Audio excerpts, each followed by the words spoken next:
It's November 7th, 2010, and you're watching Sports by Jack. And I'm still sick, so you must be watching Sports by Jack because only I would get sick this often.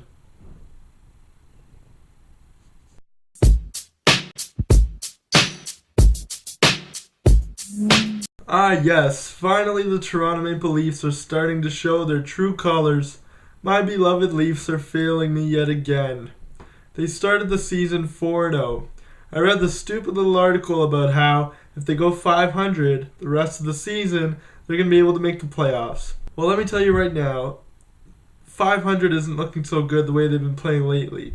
They're 1-5-3 in their last 9 games, and Tyler Bozak, Chris Versteeg, and Phil Kessel combined have 2 goals in the last 5 games, all losses. If there is one bright spot in these losses, it's that they're actually getting these overtime points. So, 2 of these losses would count as a win, for example, because they get those 2 points, right? But as Leaf fans, we've come to rationalize it that way. We do the math instead of calculating the actual wins. We put all the overtime losses together and see how many wins that makes. That way we have more hope. But to be honest, as much as you can back your way into the playoffs with overtime loss points, the truth is you need wins to make an impact because every team gets overtime loss points. So that doesn't really separate you in the standings from, say, teams like Washington, Tampa, Philadelphia, who are going to win more games than you. And everyone at the bottom is going to get those overtime losses, with the winning teams winning those games. The losing teams are going to be all bunched up at the bottom like they are right now. So the bottom line is all these overtime losses bunch these teams together at the bottom of the conference standings,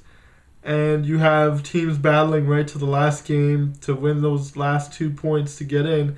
And in years past, all those games that the Leafs let slip away, it came down to 1 game, 2 points. If they won even 4 or 5 extra games, they would have been in such a better position. So really, they can't afford to lose these games. But last night was depressing. I mean, Jochen Hack scored with 13 seconds left in regulation.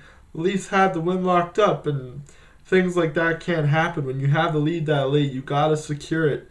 There's just no other way about it. Now, obviously, both defense and offense are hurting lately, but you can't really do anything about Dion Phaneuf being injured. It's more the offense has to pick it up. I mean, if Jonas Gustafsson allows, 3 goals in a game, the Leafs need to win those games. As sad as it is to say, you can't have shutouts against you or 1-goal efforts or 2 goals in 5 games from your top line. For the Leafs, they don't have enough depth in terms of offense to roll that way.